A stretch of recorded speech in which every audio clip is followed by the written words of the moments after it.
Part 1, we identified the last days as the time between Jesus' resurrection and his return to earth.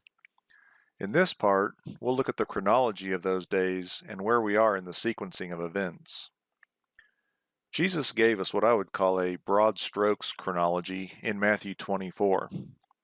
He said that this gospel of the kingdom shall be preached in the whole world as a testimony to all the nations, and then the end will come. After his resurrection, Jesus met with the disciples and instructed them to take the gospel into all the nations and make disciples. This began what is referred to as the times of the Gentiles, or nations. It would fulfill the promise that God made to Abraham in Genesis 22 that in him all the nations would be blessed. This is explained in detail in Galatians 3. Jesus wasn't going to return and exercise the authority he was given until all the nations around the world had heard the gospel. We see this same sequencing in Revelation. John was instructed to write what he had seen, which was a vision of Jesus standing among 7 lampstands. Then he was to write the things which are. After he described the vision, John wrote the 7 letters to the 7 churches. When he finished the 7 letters, he was to write the things which would take place after that. What he wrote after the 7 letters described the events that would take place and lead to the return of Jesus. The 7 letters and what would take place afterward is the same thing that we see in Matthew 24, but with some additional details. The 7 churches were Gentile churches that were located in what's known today as Turkey. The letters written to them would be used to guide and instruct not only those specific churches, but other assemblies as well as the gospel was being preached around the world. The letters to the 7 churches represent the gospel going out to the Gentiles. That's what was currently taking place, or as Jesus described it, the things which are. After John wrote the 7 letters to the churches, he was taken up into heaven to write down what was to take place after the times of the Gentiles were fulfilled. What John sees next is the throne room of God. The one who's sitting on the throne is holding a scroll that is sealed with 7 seals. No one anywhere was found worthy to open the scroll until Jesus overcame Satan. Jesus did what Adam failed to do. He lived a life of perfect obedience to the will of God. He overcame Satan's attempts to deceive him and was therefore uniquely qualified to open the scroll and its seals. The events that take place when the seals are opened will lead to his return to earth, the time when he exercises dominion. It will bring an end to Satan's time as the god of this world. That's what Jesus was referring to when he said, "And then the end shall come." So, the times of the Gentiles is the same as the gospel being preached to all the nations, which is what Jesus referred to as the things which are. And the 7 seals will bring about the end, which is what Jesus said would take place after the 7 churches. This establishes the basic chronological overview of the last days and can be summed up by saying, the times of the Gentiles will be fulfilled, and then the 7 seals will be opened. So where are we in the progression of this chronology? Is the gospel still being preached around the world, or have the seals begun to be opened? Our biggest clue is found in Luke 21. This verse describes the fall of Jerusalem in 70 AD when it was conquered by the Romans. Jerusalem would continue to be trampled by the nations, while the times of the Gentiles were being fulfilled. This is God's marker to let us know that we've transitioned into the opening of the seals. The implication of this verse is that when the times of the Gentiles have been fulfilled, then Jerusalem would no longer be trampled underfoot. Since the Israelis currently exercise autonomy in Jerusalem, and have for decades, the transition into the seals has already taken place. It's worth noting here that the term times of the Gentiles should not be confused with fullness of the Gentiles.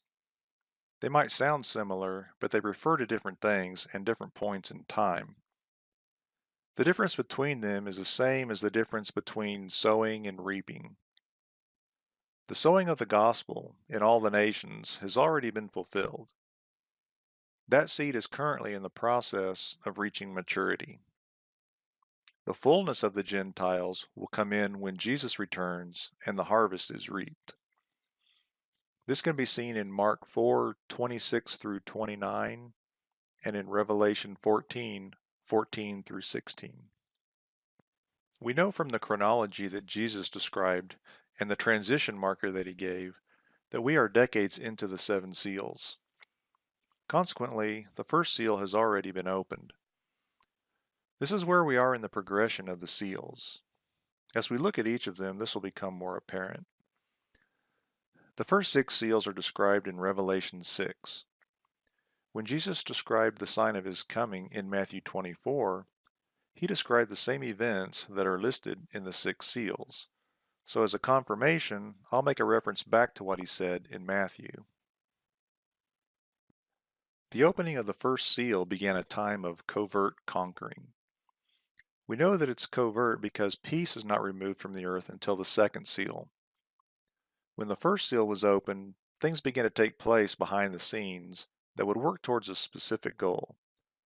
That goal is to have the false prophet emerge as the world dictator.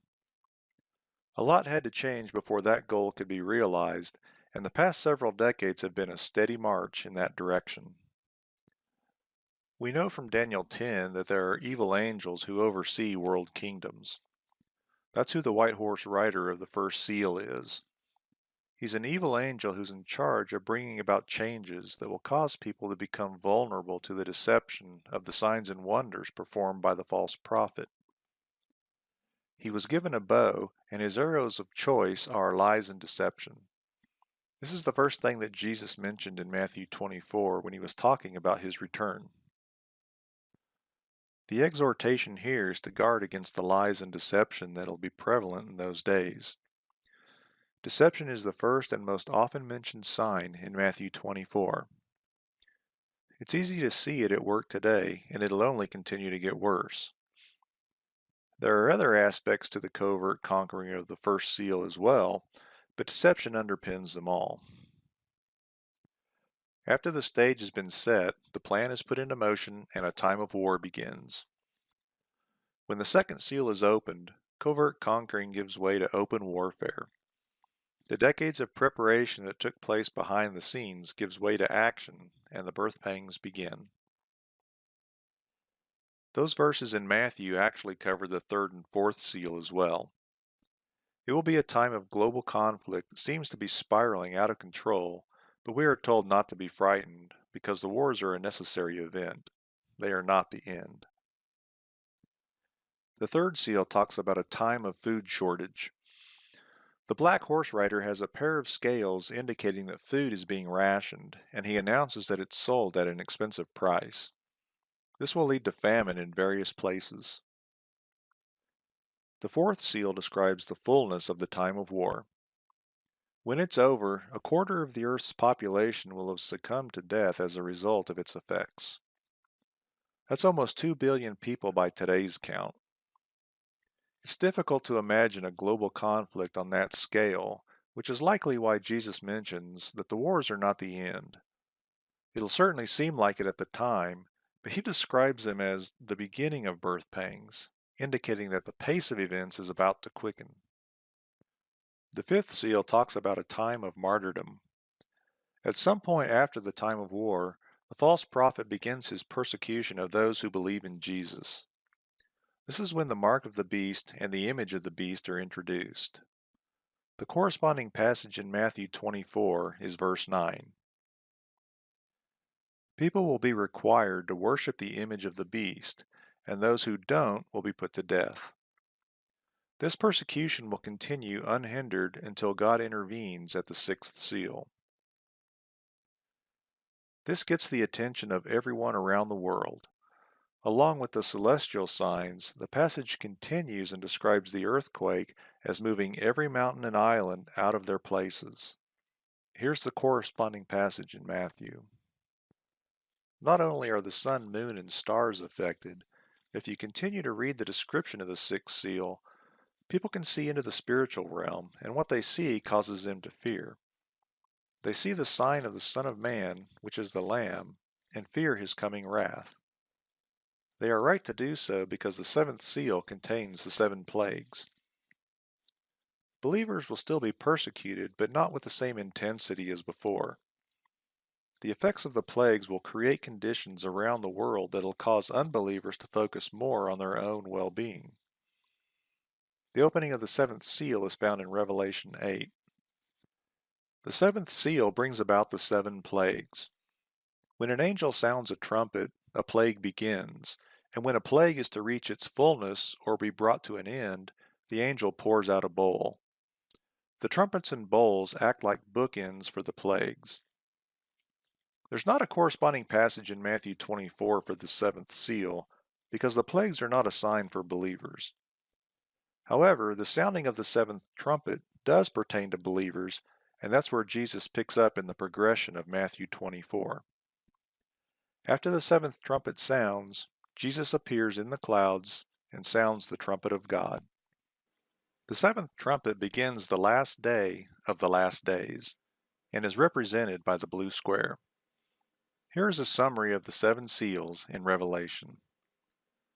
Covert conquering, war, food shortage, the war's end, martyrdom, intervention, and the 7 plagues.